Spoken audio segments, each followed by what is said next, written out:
देहरादून से सभी बच्चों का हार्दिक स्वागत और अभिनंदन। त्रिकोणमिति का परिचय चैप्टर पे अध्ययन करेंगे और जो हमारी त्रिकोणमिति होगी इसको जानने से पहले हमें पता होना चाहिए कि बोधायन पाइथागोरस प्रमेय क्या है। पाइथागोरस प्रमेय के तहत किसी समकोण त्रिभुज का मतलब होगा कि वह त्रिभुज जिसका एक कोण 90 अंश का हो समकोण त्रिभुज कहलाएगा। जैसे मैंने ये बनाया ABC नाम दिया मैंने इसको, इसमें कोण इसमें ABC द्वारा मैंने दिखाया है कोण भी 90 अंश है। तो अगर एक कोण त्रिभुज का 90 अंश हो तो वह त्रिभुज समकोण त्रिभुज कहलाएगा।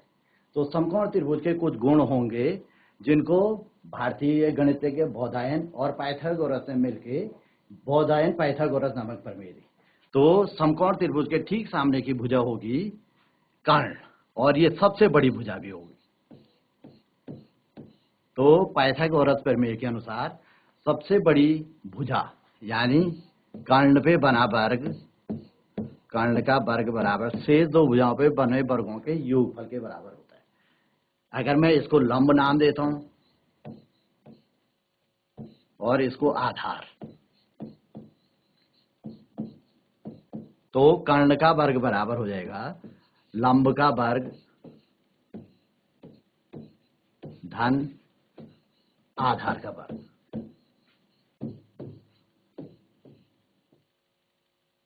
तो पाइथागोरस ने ये प्रमेय सिद्ध की थी, इसलिए इनके नाम पे ये पाइथागोरस प्रमेय कहलाती है। कर्ण का वर्ग बराबर लंब का वर्ग धन आधार का वर्ग। अगर समकोण त्रिभुज में दो भुजाएं दी गई हो, तीसरी भुजा हम इस प्रमेय के आधार पर निकाल लेते हैं। तो ये थी बोधायन पाइथागोरस प्रमेय। इसके बाद हम जो नेक्स्ट पढ़ेंगे कि जो त्रिकोणमितीय जो हमारे पास त्रिकोणमितीय अनुपात होंगे उनके बारे में जानकारी ले लेते हैं हम। त्रिकोणमितीय अनुपात,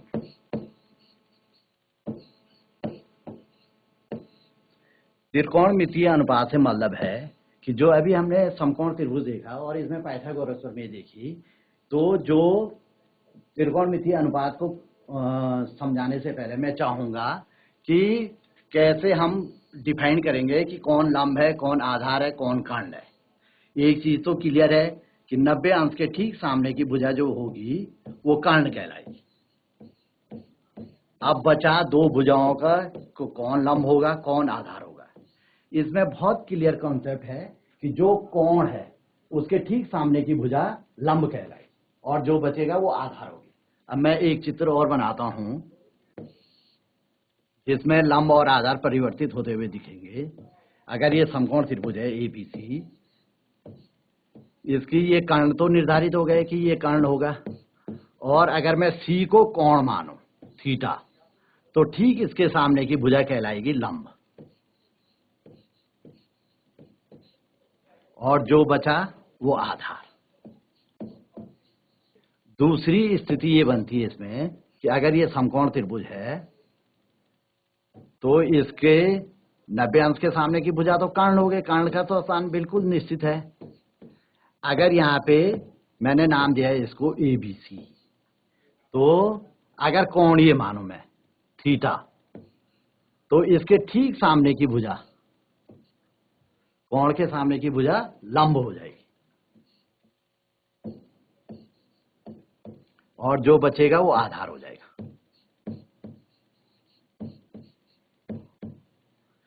तो इस तरह से लंब और आधार कोण के अनुसार परिवर्तनीय हो, लेकिन कर्ण क्या होगा, हमेशा 90 अंश के सबसे बड़ी भुजा कर्ण होगी और वो होगी 90 अंश के ठीक सामने। तो इस तरह से ये लंब और आधार का कॉन्सेप्ट है। अब जो त्रिकोणमितीय अनुपात है उनके बारे में हम चर्चा कर लेते हैं। त्रिकोणमितीय अनुपात में सबसे पहले आता है साइन। इनका एक तरह से अगर मैं इसमें देखूं साइन थीटा, दूसरा अनुपात आएगा कॉस थीटा, तीसरा टेन थीटा,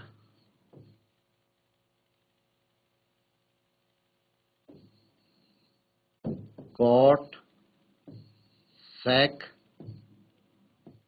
और कोसेक। ये 6 त्रिकोणमितीय अनुपात होंगे। इन्हीं के आधार पे हम भुजाओं का जो ये समकोण त्रिभुज की भुजाएं हैं इनका अध्ययन करेंगे। तो इसके लिए सबसे सरल सूत्र लिखवाया जाता है शॉर्ट फॉर्म में। जो लंब है, लंब का एल लिया मैंने, आधार का ए, लाल बटे कक का, ये एक सीरियल होगा। सबसे पहले साइन थीटा आ रहा, तो सबसे पहले हम लेंगे लंब बटे काण, उसके बाद कॉस थीटा आ रहा आधार बटे काण, फिर टेन थीटा आ रहा है लंब बटे आधार। इस तरह से ये एक सीरियल होगा। तो उसके बाद हम और अनुपातों को देखेंगे। जैसे टेन और कॉट में ये अनुपात है, ये एक दूसरे के उल्टा है। कॉस का उल्टा सेक और साइन का उल्टा कोसेक। तो ये एक तरह से ये त्रिकोणमितीय अनुपात है। तो इस तरह के जब हम सवाल करेंगे प्रश्नावली 8.1, तो इसमें हम इसको लागू कर लेंगे। जैसे मैं लिख देता हूं त्रिकोणमितीय अनुपात के, मैंने सिंपल फॉर्मूला बताया है लाल बटे कक का। इसी पे हम इनको, क्योंकि अगर हम अलग अलग याद रखते हैं तो क्या होगा, ये एक तरह से कंफ्यूज वाली स्थिति आएगी। तो सबसे पहले हम लंब बटे कर्ण को साइन थीटा लिख देते हैं,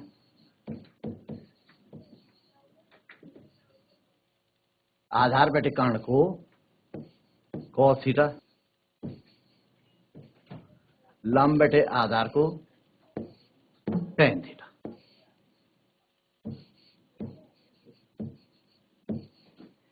तो अगर मैं लिखूं इसको, साइन थीटा बराबर लंब बटे आधार, जैसे मैंने शॉर्ट फॉर्म में लिखा है, तो इसको भी लिखूंगा मैं लंब और आधार। और लंब और आधार हम पहले ही डिसाइड कर चुके हैं कि समकोण त्रिभुज में कौन लंब होगा कौन आधार होगा। कोण के ठीक सामने वाली भुजा लंब होगी। और cos थीटा बराबर हो जाएगा आधार बटे कर्ण।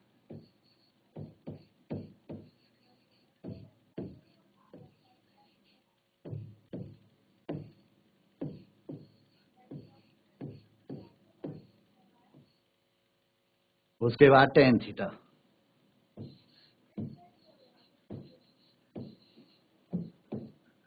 टेन थीटा बराबर हो जाएगा लंब बटे आधार।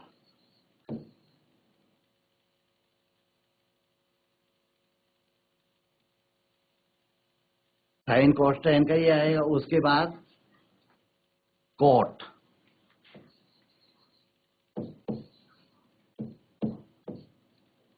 कॉट और सेक थीटा और फिर कोसेक थीटा।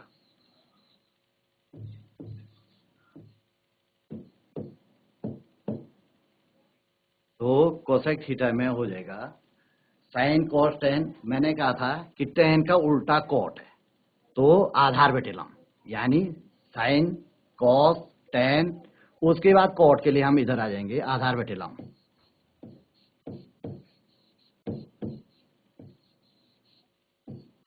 आधार बटे लंब। सेक थीटा के लिए लिखेंगे हम कॉस का उल्टा है कर्ण बटे आधार।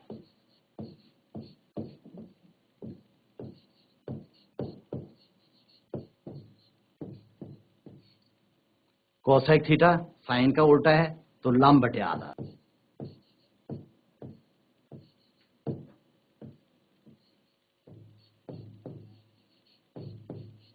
तो ये त्रिकोणमितीय अनुपात है।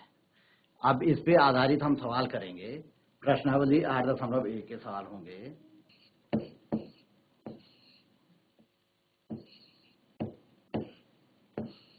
प्रश्नावली 8.1 का पहला सवाल है। जब हम इस तरह का सवाल कर रहे होंगे तो हम सबसे पहले समकोण त्रिभुज बनाएंगे। तो प्रश्नावली 8.1 का पहला सवाल है कि त्रिभुज एबीसी में कोण बी समकोण है। समकोण त्रिभुज बनाया मैंने।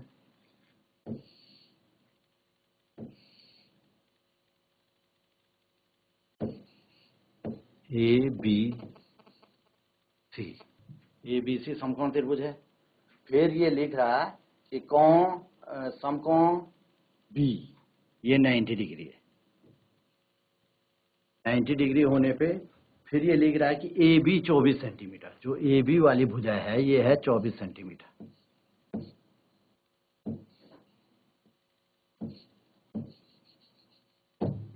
ए B 24 centimetre. BC 7 centimetre, BC जो है वो है 7 सेंटीमीटर। अब प्रश्न को हल करने से पहले हम लिखेंगे कि दिया है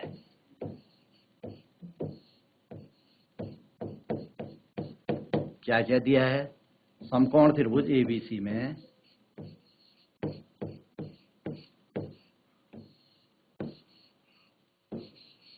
समकोण त्रिभुज ABC में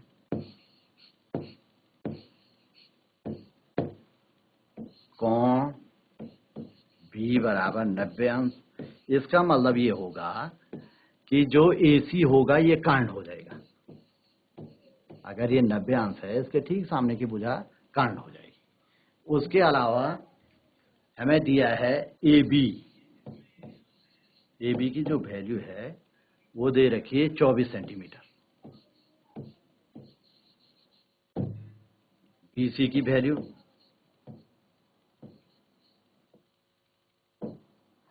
7 सेंटीमीटर। अब हमें इसमें ज्ञात करना है साइन A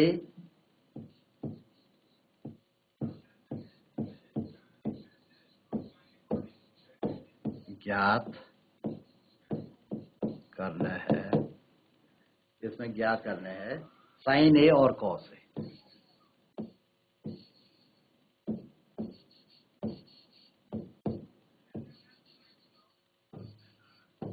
एक तो ये करना है ज्ञात, दूसरा हमें ज्ञात करना होगा साइन C और कॉस C।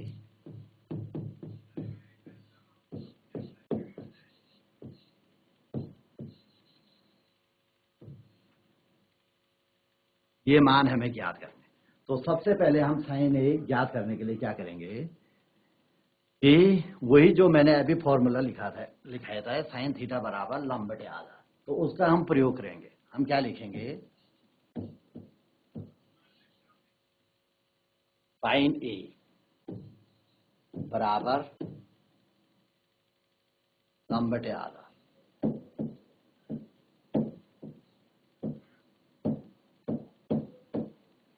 साइन A बराबर लंब बटे आधार। तो अब हम साइन A के लिए देखते हैं कि लंब कौन है और आधार कौन है। जब कोण ये A होगा तो मैंने पूर्व में बताया है कि कोण के ठीक सामने की भुजा कहलाएगी लंब। तो इसमें लंब हो जाएगा 7 बटे आधार हो जाएगा जो बचा है 7 बटे 24। अगर मैं ठीक यहीं पे साइन C का मान देखूं तो साइन C का क्या हो जाएगा, साइन C फॉर्मूला तो वही रहेगा, साइन C बराबर लंब बटे आधा। लेकिन इस समय इसकी भुजाएं परिवर्तित हो जाएंगी कोण के अनुसार।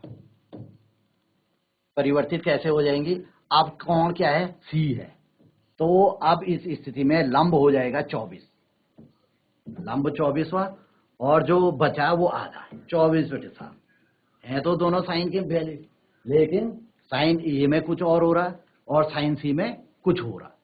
इसी तरह से जब हम साइन सी का मान निकालेंगे तो साइन सी के लिए हम करेंगे साइन ए और साइन सी के हम मान निकाल चुके। अब कॉस ए के लिए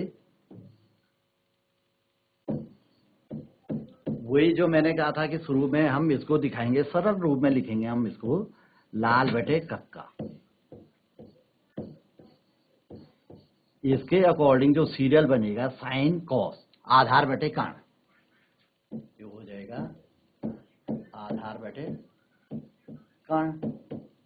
तो जब कोण ए है उस स्थिति में लंब हो जा रहा 7 और आधार 24, तो इसकी वैल्यू हो जाएगी, आधार हो जाएगा इसका 24 और जो कर्ण है, तो हमें अब कर्ण निकालना पड़ेगा।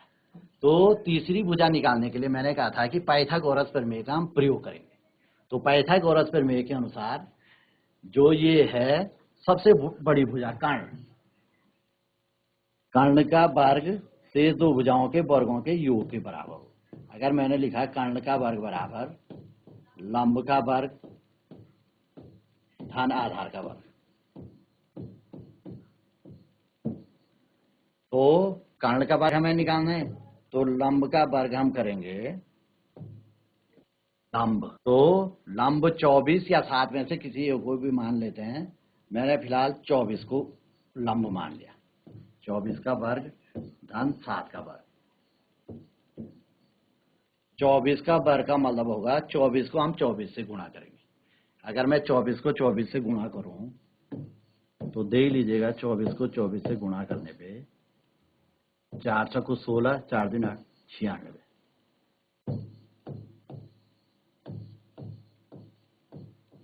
576। 24 का वर्ग 576।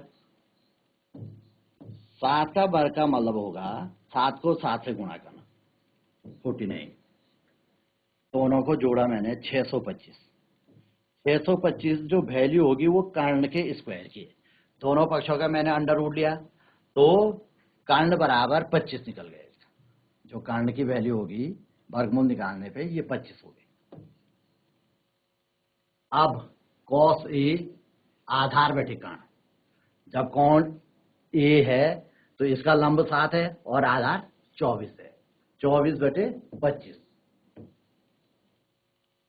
और जो cos C की वैल्यू होगी, cos C की वैल्यू के लिए भी वही आधार बटे कर्ण।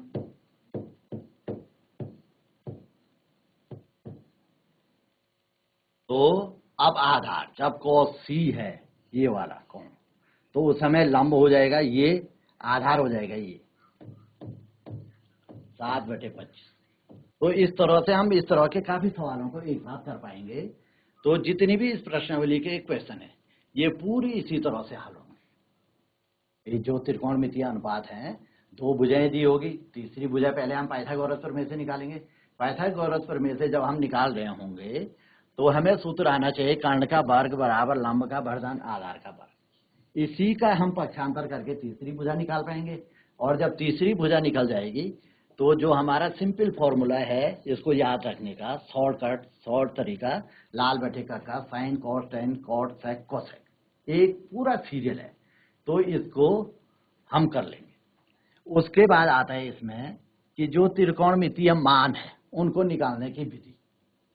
त्रिकोणमितीय मान जो निकालते हैं हम, उनको निकालने के लिए हम सबसे पहले साइन का, हमें त्रिकोणमितीय मान चाहिए होंगे 0 डिग्री के, 45 डिग्री के, 60 डिग्री के और 90 डिग्री के। तो हमें ये 4 वैल्यू साइन के भी चाहिए होंगी और इसी तरह की कॉस की भी चाहिए होंगी। तो पहले 2 मानों पे हम काम करते हैं कि साइन और कॉस की वैल्यू कैसे निकलेगी। इसको निकालने का ये तरीका है, या तो हम पूरी टेबल याद कर लें, sine cos tan cot sec cosec, sine cos, उसके बाद आएगा टेन सेक और कोसेक। मैं इसमें एक संबंध पहले ही बता चुका हूं कि साइन और कोसेक एक दूसरे के अपोजिट होते हैं, ये यहां भी काम आएगा। कॉस और सेक एक दूसरे के, इसमें एक चीज छूट रहा, साइन कॉस टेन और कॉट, उसके बाद सेक और कोसेक, 6 वैल्यू हैं और इसको हम बिल्कुल सीरियली याद करेंगे। तो मैंने कहा है कि साइन का ठीक अपोजिट कोसेक, कोसेक का अपोजिट साइन, कॉस का सेक, टेन का कॉट। तो इस तरह से हम ये त्रिकोणमितीय जो सारणी होगी इसको बना पाएंगे। 0 डिग्री, 30 डिग्री, 45 डिग्री, 60 और 90 डिग्री, ये वैल्यू हमें निकालनी होंगी। इन वैल्यू को निकालने के लिए या तो ये पूरी टेबल याद करनी पड़ेगी या इसकी हमें कोई सरल तकनीक याद करनी पड़ेगी। तो वैल्यू है 1, 2, 3, 4, 5, 0 डिग्री, 30 डिग्री, 45, 60 और 90। तो अब मैंने वैल्यू देखी 0 डिग्री, 30, 45, 60 और 90, तो मैंने संख्याएं लिखी। सबसे पहले 0 आता है, फिर 1, फिर 2, फिर 3, फिर 4, सबसे बड़ी वैल्यू हो गई इसमें 4। अगर मैं होल नंबर लिखूं तो 0 से शुरू होता है, 0 1 2 3 4, और जो सबसे बड़ी संख्या है उससे मैंने डिवाइड किया सबको, ये साइन की वैल्यू हो जाएगी। इसका हम अंडर रूट निकालेंगे, फिर ये पूरी ये साइन की जो पहली लाइन है उसकी वैल्यू हो जाएगी। तो मैं अब वर्गमूल निकालता हूँ इन सबके जो मैंने लिखा है ऊपर। ये इसकी ट्रिक है एक तरह से याद करने की, साइन 0 30 डिग्री 45 डिग्री 60 डिग्री और 90 डिग्री निकालने के लिए। अब मैं 0/4 करता हूँ, 4 का भाग 0 में दिया 0, 1 का अंडर रूट 1, 4 का 2, 2 का वर्गमूल नहीं निकलता है तो वर्गमूल 2 ही लिखूंगा मैं, 4 का वर्गमूल 2, 3 का वर्गमूल 3, 4 का 2, 4 और 4 कटे 1, 1/1 इसका वर्गमूल 1। ये हो गई साइन की value. Sine 0 degree 30 degree 45 degree 60 degree और 90 डिग्री की ये क्या हो जाएगी, वैल्यू हो जाएगी। तो जब हमें साइन की वैल्यू आ गई तो हम cos tan cot sec cosec की निकालेंगे, और ये हम बार बार अगर प्रैक्टिस करेंगे इसको निकालने के लिए तो ये बहुत सरलता से हमें टेबल बन जाएगी। क्योंकि अगला जो क्वेश्चन होगा त्रिकोणमिति के अनुप्रयोग, वहां भी इसका उपयोग होगा। जो ऊंचाई और दूरी के जब हम सवाल कर रहे होंगे तो उस समय हमें sine cos tan cot sec और किसी भी एक कोण के मान की जरूरत पड़ सकती है। तो इसके करने के लिए अगर ये साइन की वैल्यू निकल गई ऐसे में, साइन की वैल्यू के लिए मैंने क्या किया, 0 से गिनती शुरू की, 0 1 2 3 4, जो सबसे बड़ी संख्या थी 4 उससे भाग दिया और वर्गमूल निकाला, तो ये साइन की लाइन हो गई। तो जब साइन और कॉस, अभी हमने देखा था जब हम साइन ए और साइन सी निकाल रहे थे तो ये क्या हो रहा था, एक दूसरे के अपोजिट की तरफ भी जा रहे थे। तो अब मैं क्या करूंगा, cos 0 का मान लेने के लिए इधर से शुरू करूंगा। तो cos 0 का मान हो जाएगा 1, फिर दूसरी वैल्यू इधर से शुरू कर रहा हूं तो वर्गमूल 3/2, फिर वर्गमूल 2/2, फिर 1/2, फिर 0। तो ये तो निकल गई कॉस की मान। और टेन थीटा जो है ये अपने में मूल वो त्रिकोणमितीय अनुपात नहीं है। टेन की जो वैल्यू होती है वो साइन बटे कॉस की वैल्यू होती है। जो टेन की वैल्यू बोल रहा हूं मैं, टेन थीटा का जो मान होता है वो साइन और कॉस का अनुपात होता है। तो टेन थीटा को निकालने के लिए मैं इसको इसमें भाग दे दूंगा तो टेन की वैल्यू निकल जाएगी। यानी टेन थीटा बराबर साइन थीटा बटे कॉस थीटा, 0/1 जब करूंगा तो इसका मान 0 ही हो जाएगा। अलग से करूंगा 1/2 को इससे डिवाइड करूंगा, 1/2 भागा वर्गमूल 3/2। जो हर में होता है उसका क्या कर देते हैं, भाग में अपोजिट कर देते हैं, 2/वर्गमूल 3, 2 कटा 2 कटा 1/वर्गमूल 3। यानी tan 30 की वैल्यू जो होगी वो होगी 1/वर्गमूल 3, और tan 45 का मान इन दोनों को डिवाइड कर लेंगे तो ये कट जाएगा तो 1 आ जाएगा। उसके बाद tan 60 की वैल्यू वर्गमूल 3/2 भागा 1/2, तो ये हो जाएगा वर्गमूल 3/2 ऐसे रहा, ये 2/1, 2 कटा 2 कटा वर्गमूल 3। अब तीसरी वैल्यू साइन tan 90 की वैल्यू 1/0, 0 में a का भाग देंगे तो ये अपरिभाषित है, या इसको मैं अनंत भी लिख सकता हूँ, इसका सिंबल इस तरह से हो जाएगा। तो ये तो आगे tan की वैल्यू। इसके बाद हम cot sec और cosec की वैल्यू, या तो हम इनका अपोजिट, मैंने कहा था कि इनमें आपस में संबंध है, इनका अपोजिट करते जाएंगे, इस तरह से पूरी सारणी बनती जाएगी। तो जो कॉट की वैल्यू है या तो मैं यहां से ले लूं, उल्टा चल के भी लिया जा सकता है, या मैं इसी का उल्टा कर दूं। टेन और कॉट का जो मैंने संबंध बताया है एक दूसरे के अपोजिट है।